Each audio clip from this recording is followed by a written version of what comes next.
பா ரஞ்சித் அவர்கள் அவர்களுடைய முதல் போட்டியை பெற்றுக் கொள்வார்கள்.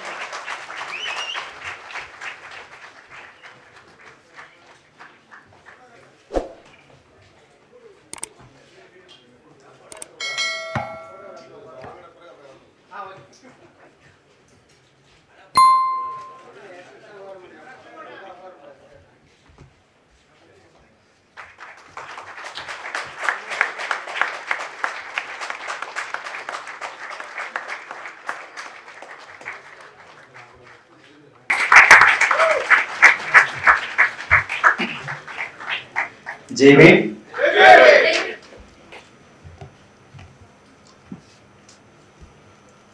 ரொம்ப மகிழ்ச்சி. மௌனன் யாத்ரிகன் அவருடைய நூல் வெளியீட்டு விழாவுக்கு வந்திருக்கிற அனைவருக்கும் என்னுடைய மனமார்ந்த நன்றிகள். நான் மகிழ்ச்சி.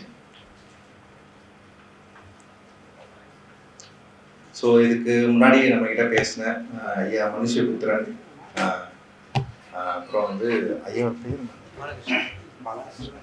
ஐயா பாலகிருஷ்ணன், அப்புறம் இந்திரன் ஐயா, அந்த தமிழ் பிரபா, வாசுகி பாஸ்கர், எல்லாருக்கும் என்னுடைய நன்றியும் மகிழ்ச்சியும். ஏன்னா வந்து இப்போ அந்த எருமை மரம் அந்த டைட்டிலை பற்றியும் எருமை பற்றியும் இங்கே முன்வைக்கப்பட்ட அந்த வார்த்தைகள் அண்ட் வந்து அதோட என்ன சொல்கிறது, அதோட குறியீட்டுத்தன்மை, அதோட பலம் அண்ட் வந்து அரசியல் பின்புலம், இதை பற்றியெல்லாம் வந்து பயங்கர சூப்பராக வந்து பேசி முடிச்சிருக்காங்க. அண்ட் உண்மையில வந்து பாலகிருஷ்ண ஐயா வந்து முன்வைச்ச அந்த பேச்சு இருக்குல்ல, அது வந்து டோட்டலாக வந்து என்னுடைய விஷுவல் தன்மையே மாற்றிச்சுன்னு கூட வந்து சொல்லலாம். அது அந்த அளவுக்கு வந்து நமக்கு சின்ன வயசுலேயே எருமை மீது நமக்கு இருக்கிற ஒரு படிவமும் இருக்குதுல்ல. எருமை மழை பெஞ்சா எருமை நின்றுட்டே இருக்கும், எருமை மாதிரி நிற்காத, எருமை மாதிரி பேசாத, அந்த கலரு, இது எல்லாமே இல்லை. அப்படியே வந்து அவர் டோட்டலாக வந்து ஒரு ரீவாஷ் பண்ணி அப்படியே அதை வந்து ஒரு ஆய்வுக்குள்ளே அந்த வியூவே டோட்டலாக ஒரு பாயிண்ட் ஆஃப் வியூவே வந்து மாற்றிட்டாரு. அது வந்து பயங்கரமாக இருந்தது. குறிப்பாக அந்த நான் அது படிக்கிறப்போ எனக்கு ஒரு உணர்வு இருந்தது. அந்த படிக்கிறப்போ உணர்றப்போ வந்து இவ்வளவு எருமை மாடுகள் வந்து குதிரை மீது மோதுறது இருக்குல்ல, அதில் அது செம சூப்பராக இருக்கும். தயவு செஞ்சு வாசிங்க எல்லாருமே. குறிப்பாக அந்த வாசிக்கிறப்போ அந்த எருமை மாடுகள் குதிரை மீது மோதுறப்போ அந்த சவுண்டு, அந்த கலரு, அந்த ரத்தம், இது எல்லாமே வந்து ஒரு மிகப்பெரிய ஒரு விஷுவல் எக்ஸ்பீரியன்ஸை வந்து எனக்கு கொடுத்துச்சு.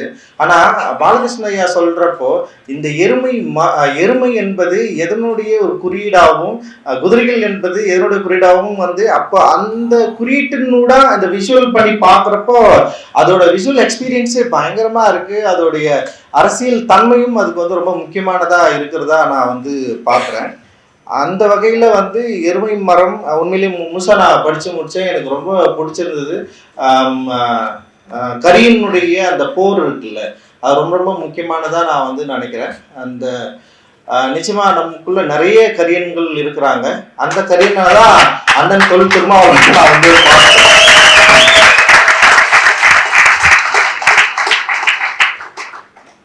எருமை மரம் ரொம்ப இந்த டைட்டிலே வந்து பயங்கரமா இருக்கு. மரம் என்பது வீரமா நம்ம வந்து கொள்ளலாம். எருமை. ஸோ எருமை மரம் என்பது இந்த இந்த கதையிலே இந்த கவிதையிலே வந்து ஒரு இடம் வருது. எல்லாருமே வந்து தனித்து விடப்பட்ட ஒரு தலைவன், சண்டை போட்டுட்டே இருக்கிறாங்க, எல்லாரும் ஓடிட்டாங்க, தனியா ஒரு தலைவன் நிற்கிறான். ஆனா தலைவன் வந்து யாரை பற்றியும் அவன் யோசிக்கவே இல்லை.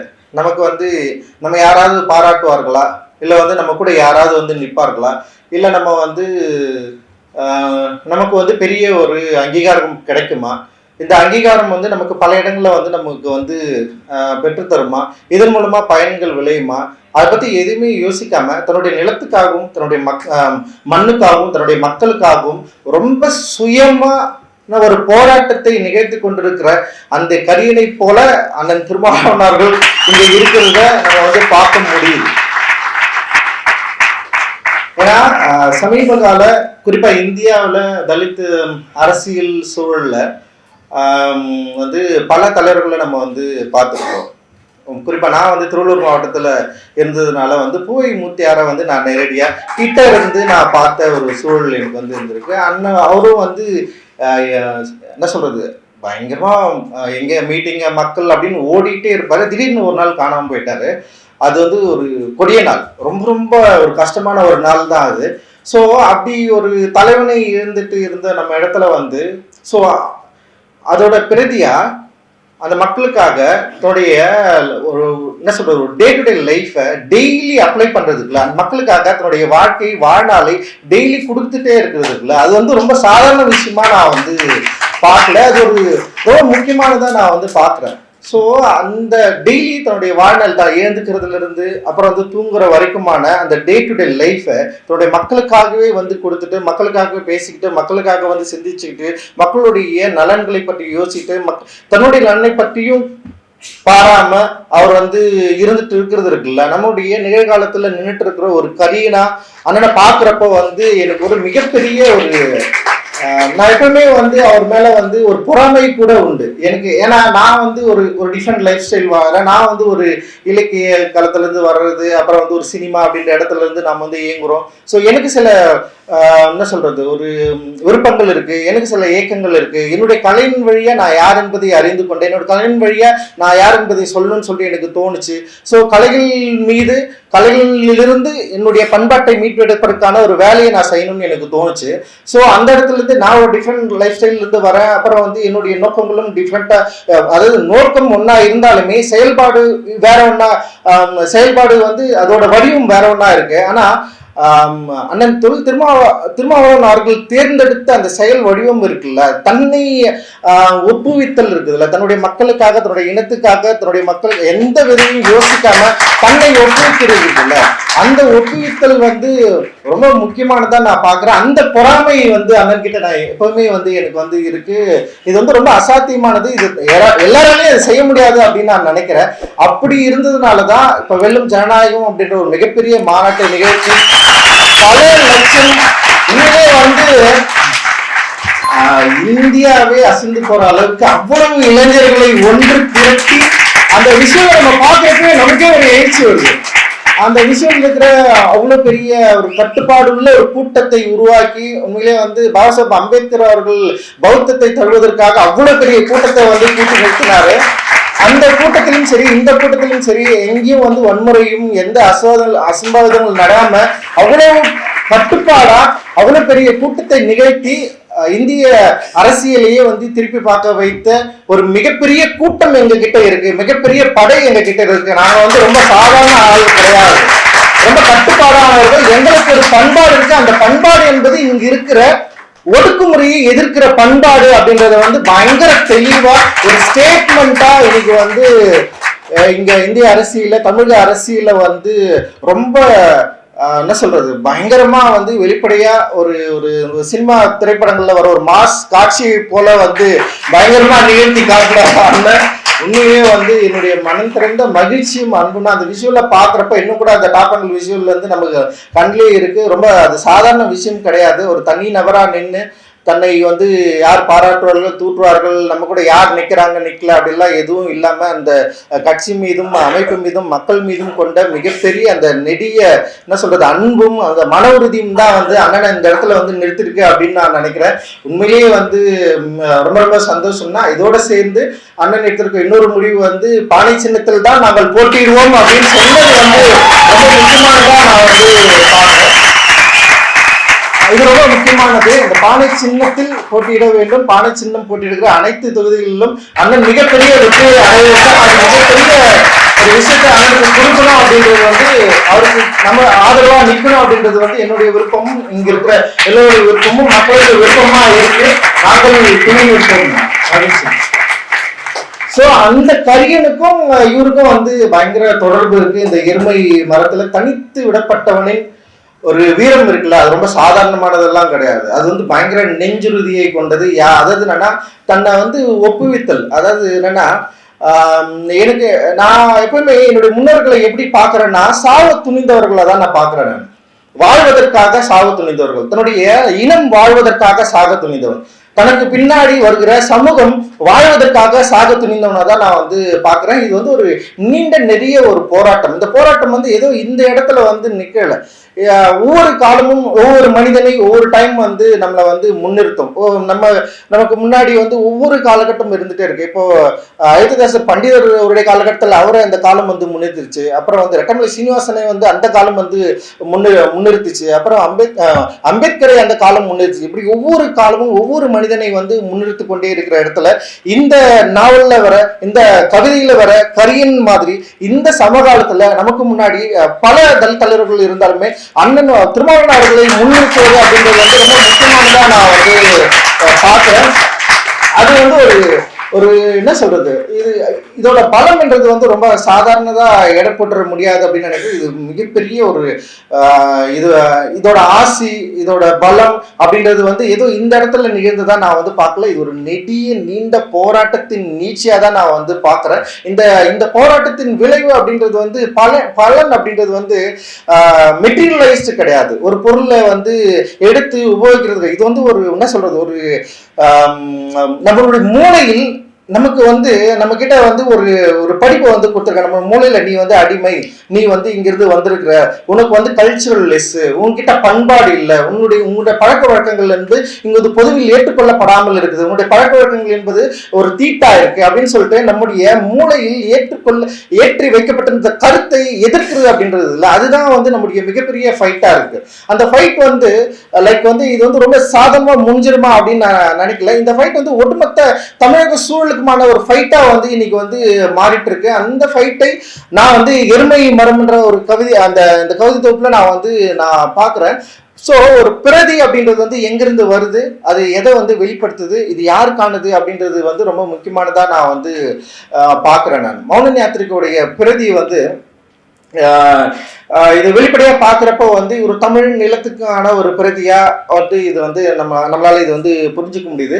தமிழ் நிலத்துல யார் இதை ஃபைட் பண்றாங்க அப்படின்னா, ஒரு வெளியிலிருந்து வருகிறவர்களுக்கு அங்க நிலத்தில் இருக்கிறவனுக்குமான ஒரு ஃபைட்டா இது வந்து இருக்குது. அந்த ஃபைட்ல அவன் எதிர்கொள்ற அந்த சூழல், அந்த இடம், அப்புறம் அவன் உபயோகிக்கிற அந்த விஷயங்கள், அந்த என்ன சொல்றது, கெளுத்தி மீனா இருக்கட்டும், இல்லை வந்து மாடா இருக்கட்டும், அங்க இருக்கிற மக்கள் பேசுகிற மொழியா இருக்கட்டும், இது எல்லாமே வந்து பாக்குறப்போ ஸோ இந்த காலகட்டம் வந்து ரொம்ப முக்கியமானதா நான் வந்து பாக்குறேன். ஸோ இன்னைக்கு தமிழ் நிலங்கள் பலவாறு பிரிஞ்சு இருந்தாலுமே கூட அப்ப தமிழ் நிலம் என்பது அன்னைக்கு வந்து ஒரு இடத்துல ஒரு மக்களா ஒன்னா இருந்த ஒரு சூழல்ல இந்த பிம்பத்தை என்னால வந்து அதனோடு வந்து அழகா வந்து என்னால பயணிக்க முடியுது. ஏன்னா நமக்கு வந்து நிலம் என்பது நமக்கு பொதுவானதா இல்லை அப்படின்ற ஒரு கருத்து வந்து சின்ன வயசுல இருந்து நமக்கு இருந்துட்டே இருக்கு.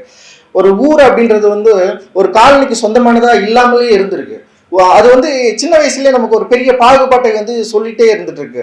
அப்போ ஊர் என்பது தனியாகவும் காலனி என்பது தனியாகவும், காலனி என்பது தொடர்ந்து ஊரில் அந்த ஊர் என்ற பொதுவில் வந்து எனக்கு வந்து ஒரு பங்கு வேணும் தொடர்ந்து கேட்டுட்டு இருக்கிற ஒரு போராட்டமாவே நம்ம இருந்துட்டு இருக்கிறப்போ, ஆனா இந்த எருமை மரம் சொல்லுகிற நிலம் என்பது அந்த ஊர் அப்படின்ற எல்லாத்தையும் உடைச்சிட்டு ஒரு பொது நிலமா மாத்தி, இந்த பொது நிலம் யாரை எதிர்க்கணுன்றதுல வந்து ஒரு தீவிரமா இதை பேசுறதா நான் வந்து பாக்குறேன். அது வந்து எருமை மரத்தோட மிக முக்கியமானதா நான் வந்து பாக்குறேன். ஆனா உண்மையிலேயே இந்த மாதிரியான சூழல் இங்க இருக்கா, இப்படி ஒரு நிலம் தான் நம்முடைய நிலமா இருக்கா அப்படின்னா நமக்கு வந்து அந்த மாதிரி நிலத்தில் வசிக்க கூட வாய்ப்பு இல்லாம ஒரு வாழ்க்கையை தான் நம்ம வந்து வாழ்ந்துட்டு இருக்கோம். ஏன்னா இங்க நிலம் என்பது பாதியா இரண்டா பிரிக்கப்பட்டிருக்கு. ஒன்று வந்து சாதி ஏற்றுக்கொள்ளப்பட்ட ஒரு நிலமா இருக்கு, இன்னொன்னு சாதி இருக்கிற ஒரு நிலமா இருக்கு. ஸோ இந்த நிலத்தில் இருக்கிற ஒரு என்ன சொல்றது, ஒரு சமூக பிரச்சனையையும் இந்த எருமை மரத்தில் சொல்லப்பட்டிருக்கிற ஒரு சமூக பிரச்சனையுமே ரெண்டுமே கிட்டத்தட்ட ஒண்ணுதான்.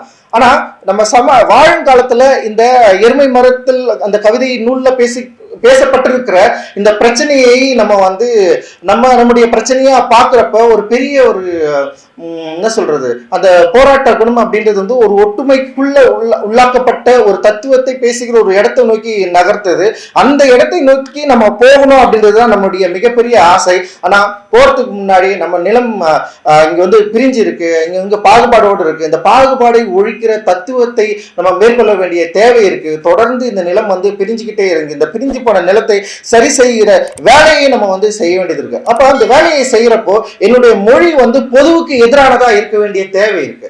பொதுவுல வந்து எல்லாருக்கும் பொது பயன்பாடுக்குள்ள இருக்கிற ஒரு மொழியோட ஒரு தன்முகத்தோட ஒரு கருத்தோட என்னால வந்து பேச முடியாது. சோ இங்க பொது என்பது என்னவா இருக்குன்னா, சாதியை ஏற்றுக்கொள்ளப்பட்ட ஒரு வடிவங்களுக்குள்ள இருந்து ஒரு பொது மொழியை பேசுகிறது அப்படின்றது இருக்குல்ல, அந்த பொது மொழியிலிருந்து விலகி எனக்கான ஒரு மொழியை, எனக்கான ஒரு தத்துவத்தை, அந்த தத்துவத்தை நான் முன்வைக்க வேண்டிய தேவை வந்து ரொம்ப அவசியம் இருக்கு. இது ஒரு தனித்த செயல்பாடா நான் வந்து பாக்குறேன். இது ஒரு பொதுவை ஒரு நேர்வழிப்படுத்துகிற ஒரு தனித்த செயல்பாட்டிலிருந்து உருவாகிற ஒரு எண்ணமா இது வந்து நம்ம வந்து பார்க்க வேண்டியது இருக்கு. அப்போ தலித்துகளுடைய குரல் என்பது ஒரு வெறுமனே ஒரு ஐடென்டிட்டி பாலிடிக்ஸ் மாதிரி வந்து நம்ம வந்து பாக்குறது, ஒரு பொதுவில இருந்து அதை விலக்கி வச்சு பாக்குறது, இது வந்து ஒரு தனித்த செயல்பாடா இருக்க வேண்டிய அவசியம் இல்லை. இது ஒரு பொதுவுக்குள்ள நம்ம வந்து இயங்க வேண்டியது இருக்குன்னா, அப்போ அதுல வந்து நான் வந்து முரண்படுறேன். ஏன்னா இங்க பொது என்பதே வர்ணத்தை ஏற்றுக்கொள்ளப்பட்ட ஒரு வடிவமா இருக்கு. இந்த வர்ணத்தை ஏற்றுக்கொள்ளப்படாத தனித்த செயல்பாடு தான் என்னுடைய செயல்பாடா இருக்கு. அப்ப என்னுடைய செயல்பாடு இந்த பொது என்ற எல்லாத்தையும் ஏற்றுக்கொள்ளப்பட்ட இந்த சமூக என்ன சொல்றது, அந்த சமூக பாகுபாடை, இந்த சாதி பாகுபாடை உடைத்தெறிகிற ஒரு குரலாக தனித்து நான் செயல்பட வேண்டிய தேவை இருக்கு. அந்த தனித்து செயல்பட வேண்டிய தேவைக்கு தனித்த மொழியும், தனித்த அடையாளமும், தனித்த பண்பாடும் மிக மிக அவசியம் நான் நினைக்கிறேன். ஆனா நான் அதுதான் சொல்றேன். ஒரு கருப்பின ஆக்டர் கிட்ட வந்து கேக்குறாங்க, நீங்க வந்து ரேசிசத்துக்கு எதிரான ஒரு போரை நீங்க வந்து செய்யறீங்களா அப்படின்னு கேக்குறாங்க. அவர் என்ன சொல்றாரு, உடனே மறுக்கிறாரு, நான் ஒரு கல்ச்சருக்கு எதிரான ஒரு கல்ச்சரை பத்தி நான் பேசுறேன், என்னுடைய கல்ச்சர் என்பது நிறவருக்கு எதிரானதுன்னு சொல்றாரு. சோ என்னுடைய கல்ச்சர் என்பது நிறவருக்கு எதிரானது, என்னுடைய கல்ச்சர் என்பது ஒற்றுமையானது, என்னுடைய கல்ச்சர் என்பது நம்ம எல்லாரும் ஒண்ணுன்னு சொல்லி பேசுறது. சோ என்னுடைய கல்ச்சர், சோ இங்க பொதுவெளியில் ஏற்றுக்கொள்ளப்பட்ட ஒரு கல்ச்சர் என்பது சாதியா இருக்கு, வர்ணமா இருக்கு, பாகுபாடா இருக்கு. சோ அந்த பாகுபாட்டை எதிர்க்கிற ஒரு பண்பாட்டின் வழியே என்னுடைய கல்ச்சர் இருக்கு. என்னுடைய கல்ச்சர் என்பது இந்த பண்பாட்டை, இந்த சாதியா பிரிந்திருக்கிற, இந்த மதமா பிரிந்திருக்கிற, பாகுபாடா இருக்கிற வர்ண வேறுபாடுக்குள் அதை அக்செப்ட் பண்ணப்பட்டு வாழ்கிற ஊரின்ற நிலத்தில் இருந்து வேறுபட்டு இருக்கிற, சாதியை எதிர்க்கிற ஒரு பண்பாட்டு வடிவத்தோடு ஒரு மொழியோடு இருக்கிற என்னுடைய குரல் நிச்சயமாக இது தனித்து தான் இருக்கும். இந்த தனித்த குரலை நீங்க வந்து இதை அண்டர்ஸ்டாண்ட் பண்ணிக்க வேண்டிய தேவை இருக்கு, அதோட காலம் இருக்கு. இந்த தனித்த குரலை அதோட அடையாளத்தோடய புரிஞ்சுக்குங்கன்னு நான் சொல்றேன்.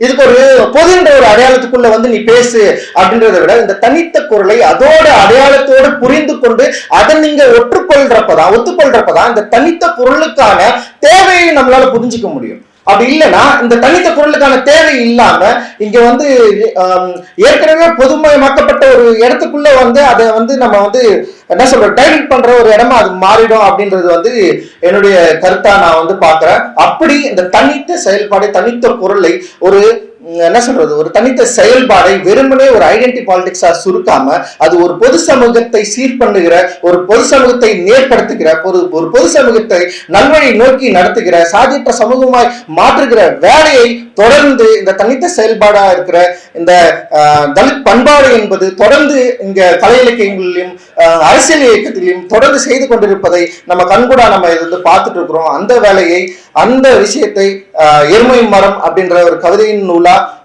இவர் பேசி இருக்கிறது அப்படின்றது வந்து நான் இதை அப்படி நான் புரிஞ்சுக்கிறேன். சோ நான் இப்படி புரிஞ்சுக்கிட்டு இதை நம்ம இப்படி புரிஞ்சுக்கலாம் அப்படின்னு நான் சொல்றேன். அந்த வகையில எருமை மரம் அப்படின்ற இந்த கவிதை நூல் மிக மிக அற்புதமான, ரொம்ப பயங்கர விஷுவலா, அதோட எழுத்து, அதோட படிமம், இது எல்லாமே வந்து அவ்வளவு கிராண்டியரா ரொம்ப முக்கியமா சொல்லப்பட்ட ஒரு விஷயமா நான் பாக்குறேன். அப்புறம் வந்து தலித் குரல் அப்படின்றது, தலித் லிட்ரேச்சர் அப்படின்றது வந்து நம்ம வழக்கமா சொல்லப்படுற ஒரு ஸ்டீரியோடைபிக் இடத்துல இருந்து விலகி இது வந்து பேசுது. எருமை மரம் அவருடைய வேட்டுவனூரும் அப்படிதான் பேசுது, அந்த எருமை மரமும் அப்படிதான் பேசுதுன்னு நான் நினைக்கிறேன்.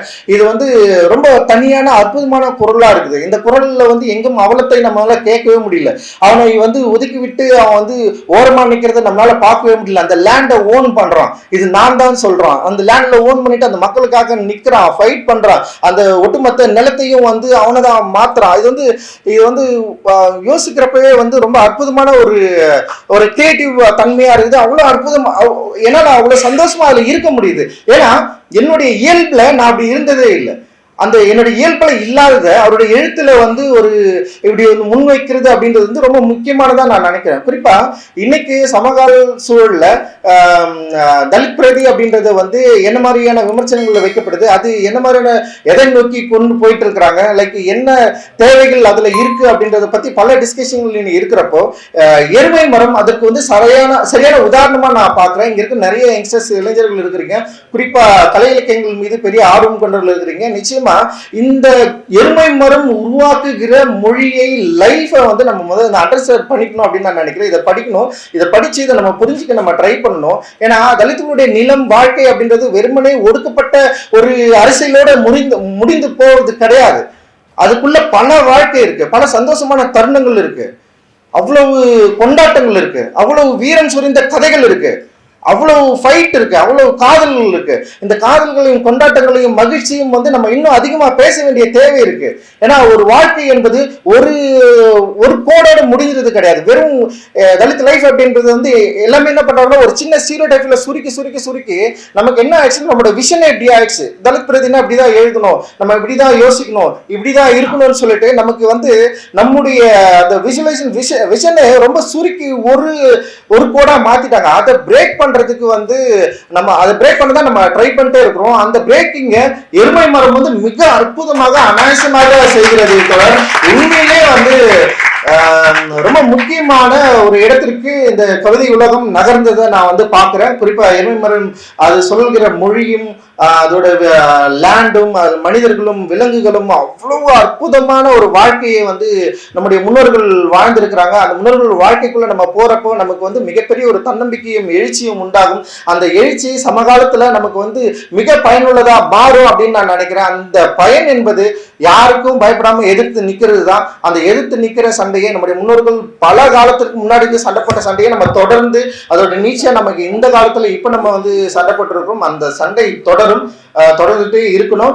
அந்த அது ஏதோ ஒரு காலத்துல முடியணும்னு நினைக்கிறேன். அந்த முடிவு அப்படின்றது வந்து ஒட்டுமொத்த சமூகத்தில் இருக்கிற பிரச்சனைகள்ல வந்து எல்லாருமே சரியா புரிஞ்சுக்கிட்டு இந்த சாதி மதத்தை தூக்கி எறிகிற ஒரு இடமா அந்த நிலமா அது மாறணும் அப்படின்றதுதான் எங்களுடைய எல்லாருடைய விருப்பமும். இந்த ரொம்ப மகிழ்ச்சி இந்த நிகழ்வுக்கு ஒத்துழைத்து அண்ணா வர சம்மதிச்சு அந்த அவர் வந்து இங்க இருக்கிறது வந்து எங்களுக்கு மிகப்பெரிய பெருமை. ரொம்ப நன்றினா அந்த மௌனம் யாத்திரை அவர்களுக்கு என்னுடைய வாழ்த்துக்கள். நீங்க தொடர்ந்து இது வேலையை செய்யணும். இயக்குனர் பாரஞ்சித் அவர்களுக்கு எங்களுடைய நன்றி. அடுத்ததாக அவருக்கு சிறப்பு செய்வதற்காக தமிழர் மௌனம் யாத்திரிகா அவர்களை அழைக்கிறோம்.